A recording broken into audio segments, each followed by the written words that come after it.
Jobs Mahakumbh में भाग लेने से पहले वाराणसी पहुंची थीं और उन्होंने बाबा काशी विश्वनाथ का आशीर्वाद किया।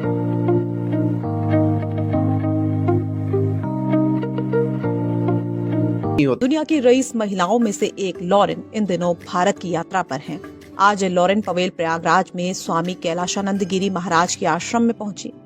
जय हिंद दोस्तों, आज का वीडियो आपके लिए बहुत ही खास होने वाला है क्योंकि आज हम बात करने वाले हैं एप्पल कंपनी की मालकिन लॉरेन की, जो कि महाकुंभ मेले में पहुंच चुकी हैं और स्वामी काशीनाथ जी का आशीर्वाद भी ले चुकी हैं और बहुत जल्द कुंभ मेले में डुबकी लगाने वाली हैं। आप लोग को देखिए और अपनी राय कमेंट सेक्शन में ज़रूर दीजिएगा।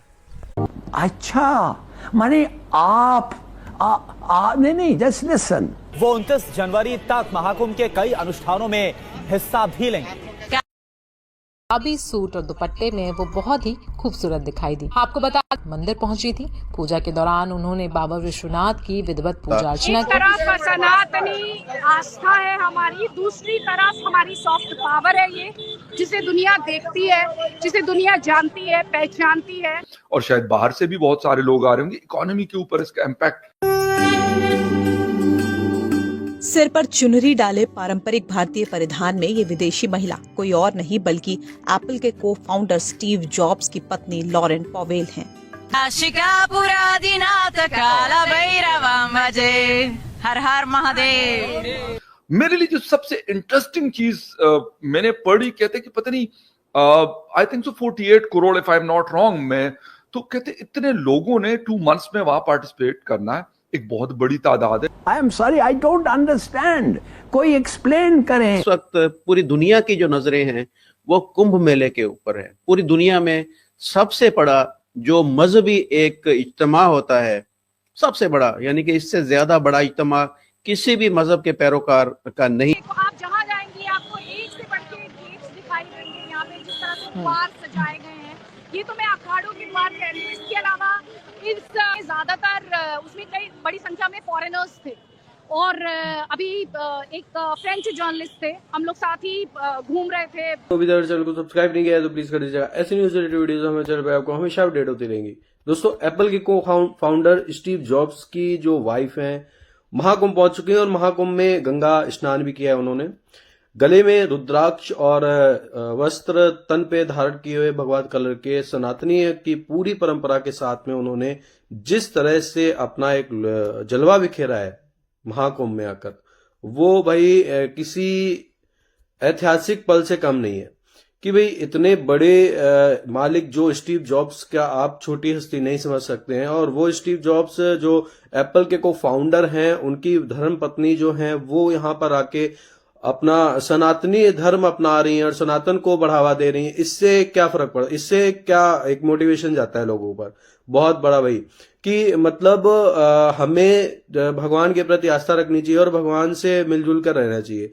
और दूसरा रही बात, हमें जितना धन दौलत इंसान कमा ले उससे कोई फर्क नहीं पड़ता है भाई। एक बात बताओ कि मतलब इतना बड़ा मालिक होने के बाद, इतना पैसा होने के बाद में उनको किसी प्रकार का वो नहीं है और उन्होंने महाकुंभ मेले में आकर एक अपना अलग पहचान छोड़ी है। जितने लोगों से मैं मिली हूँ, कल जब मैं यहाँ पर आई वापस आरजू, तो जब मैं ट्रैवल कर रही थी तो उसमें ज्यादातर उसमें कई बड़ी संख्या में फॉरेनर्स थे। फिल्मों में लगता है कि कुंभ के मेले में जी गुम हो गए थे। मैंने कहा पता नहीं यार कौन सा मतलब ऐसे मेले होंगे, लेकिन अभी देख के मुझे वाकई लगता है कि अगर जहां पे 48 करोड़ लोग आ रहे हैं तो वाकई वो तो मतलब वाकई शहरों को तो खैर छोड़ ही देते हैं, लेकिन ये तो कंट्रीज की वैसे तो दुनिया भर में मुख्तलिफ फेस्टिवल्स आते रहते हैं, लेकिन अगर हम देखें इस रीजन में एशिया या साउथ एशिया की हम बात करें तो बड़े बड़े ऐसे फेस्टिवल्स आते हैं जहां एक तो पॉपुलेशन ज्यादा है, तो जहां पे करोड़ों के हिसाब से लोग उसमें पार्टिसिपेट करते हैं। कुंभ का मेला मैं आपको सही बात अगर बता दूं तो मैंने फिल्मों में जस्ट सुना है, मुझे नहीं पता। मतलब हाँ, एक फेस्टिवल है, लोग इकट्ठे हुए हैं। अभी 2-3 दिनों से मैं मुख्तलिफ जो हमारे जान पहचान के लोग हैं ट्विटर पे हम देख रहे हैं, तो वो कहीं दरिया में बोट में बैठे हुए हैं और कहीं पे बहुत लाइटिंग हुई हुई है, बड़ा एक जिसे कहते हैं माहौल बना हुआ है। मेरे लिए जो सबसे इंटरेस्टिंग चीज मैंने पढ़ी, कहते कि पता नहीं I think so 48 crore if I am not wrong में, तो कहते इतने लोगों ने 2 months में वहां पार्टिसिपेट करना है। एक बहुत बड़ी तादाद है। अगर 130-135 करोड़ में से ऑलमोस्ट आधी आबादी इंडिया की बनती है और शायद बाहर से भी बहुत सारे लोग आ रहे होंगे। इकोनॉमी के ऊपर इसका इम्पैक्ट क्या क्या चीजें होती हैं सब। आप तो मतलब ठीक है, मतलब पॉलिटिकल एनालिस्ट है, बाय मतलब यूनिवर्सिटी में पढ़ाते हैं, लेकिन क्योंकि एक सोसाइटी में हम लोग रहते हैं तो बाद औकात मतलब ऐसी चीजें भी होती, शायद आपका आना जाना या बहुत सारे लोग आना जाना ना भी हो, लेकिन हम जब उस चीज को देखते हैं, एक फेस्टिवल सा माहौल है बहुत बड़ा।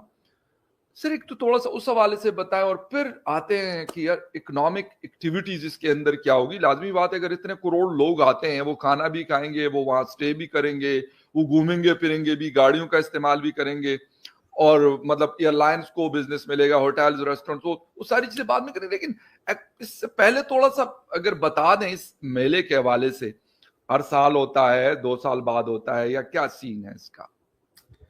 जी, ये बेसिकली एवरी 12 ईयर होता है। मतलब ये बेसिकली जो प्लैनेट्स हैं और उनकी अलाइनमेंट के ऊपर है। तो बृहस्पति, जुपिटर कहते हैं, जब ये सूरज और मून एक साथ अलाइन हो जाते हैं, तो ये चूंकि हमारे यहाँ हर वर्ष पंचांग निकलता है, तो ग्रहों की दशा मतलब डायरेक्शंस के हिसाब से वो डिसाइड होता है कि कब होली पड़ेगी, कब दीपावली पड़ेगी, या कब कौन सा जो हमारा भारतीय कैलेंडर है, जो हमारा एंशिएंट में जो भी उनकी समझ थी एस्ट्रोलॉजी की, उस समझ के हिसाब से वो पंचांग आज भी बनता है, और उन्हीं तिथियों के हिसाब से इनको बनाया जाता है। तो हर 12 साल में ये होता है, क्योंकि हर 12 साल इसी डेट को ये जो ग्रह हैं, ये ग्रह मतलब ये प्लैनेट्स, ये अलाइन होते हैं। तो ये प्री कैलकुलेटेड रहता है। इसको साइंटिफिकली भी आप मेजर करके, इसको यूनाइटेड नेशन जो इंटेंजिबल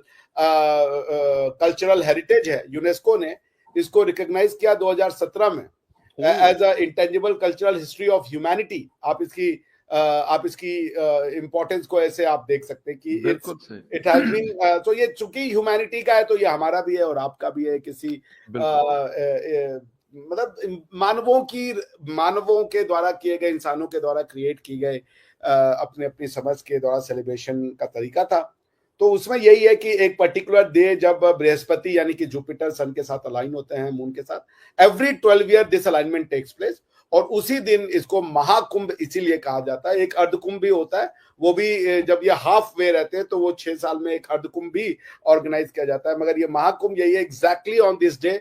महाकुंभ मेला जनवरी से लेकर फरवरी तक चलेगा और इसमें 45 करोड़ लोग हिस्सा लेंगे, जो गंगा नदी में डुबकी लगाएंगे, स्नान करेंगे। लेकिन कुंभ मेले का सबसे बड़ा एलिमेंट, सबसे बड़ी अट्रैक्शन नागा साधुस को कहा जाता है, क्योंकि कुंभ मेले के वक्त ही नागा साधुस नजर आते हैं और इससे पहले या इसके बाद साधु कहीं नजर नहीं आते, क्योंकि ये नागा साधुस हिमालय से उतर कर आते हैं, पहाड़ों में रहते हैं। नागा का मतलब है माउंटेन, पहाड़।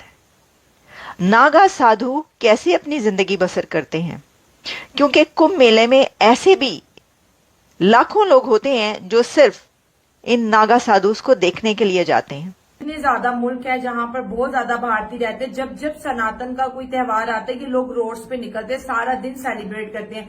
इनके लिए कोई भी रिस्ट्रिक्शन नहीं है। वजह क्या है? क्योंकि उनको जहन में, अंग्रेजों के जहन में ये चीज फिक्स हो चुकी है कि जो हिंदुइज्म है ना, ये कल्चर का नाम है। और जब जितने भी सनातनी रोड पे देखते हैं, वो तो वाकई एक रिलीजियस फेस्टिवल होने के साथ साथ वो एक कल्चरल फेस्टिवल भी लगता है। जिस तरह वो कपड़े पहनते हैं, जिस तरह के वो रंग पहनते हैं, जिन फूलों का इस्तेमाल करते हैं, खुशबू का इस्तेमाल करते हैं, एक खास किस्म के इंस्ट्रूमेंट्स का इस्तेमाल करते हैं, तो वो क्या है? वो एक कल्चर प्रमोटिंग चीज है। ठीक है, अगर हिंदुइज्म तो साथ साथ देख रहे हैं लोग, लेकिन इंडिया का कल्चर भी देख रहे हैं। तो हम इस चीज को बहुत ज्यादा, जो मैं खुद प्रेस करती हूँ कि सनातनियों ने पूरे मुस्लिम वर्ल्ड में भी ये चीज साबित कर दिया है कि हिंदू कभी किसी को नुकसान नहीं पहुंचाता। यही वजह है कि सऊदी अरब और जो एमिरेट्स हैं, दोनों ही कंट्री जो है इस वक्त एक से बढ़कर एक मंदिर बनाने को क्या है, तैयार है कि यहाँ पर हिंदू कम्युनिटी है, अगर वो हमारे बिजनेस पार्टनर्स हैं तो हम भी उनको सर्व करें। तो आई होप दोस्तों ये वीडियो आपको जरूर पसंद आया होगा। जिस तरह से अमेरिका से आके या फिर रशिया से आके या फिर तरह तरह के देशों से आके लोग महाकुंभ में अपना एक जलवा बिखेर रहे हैं, या तरह तरह के लोग आप देख रहे हैं कि जो भी श्रद्धालु हैं या जो भी भगवान के प्रति आस्था रखते हैं, गंगा यमुना सरस्वती के प्रति आस्था रखते हैं, या ये बोला जा सकता है कि 144 सालों बाद ऐसा पर्व पड़ने वाला महाकुंभ 2025 में, उसके प्रति आस्था रखने वाले लोगों की तादाद में भीड़ लगती चली जा रही है। इससे पाकिस्तानियों को बहुत बुरी जलन हो रही है। पाकिस्तान ये बोल रहा है कि भाई ऐसा महापर्व या ऐसा महाकुंभ में जाना ये गलत चीज है। आई होप आपको वीडियो अच्छा लगा होगा। वीडियो अच्छा लगा तो लाइक करें, शेयर करें, सब्सक्राइब करें, जुड़ जाइए हमारे चैनल के साथ। पाकिस्तान रिएक्शन देखने के लिए चैनल को सब्सक्राइब जरूर करें।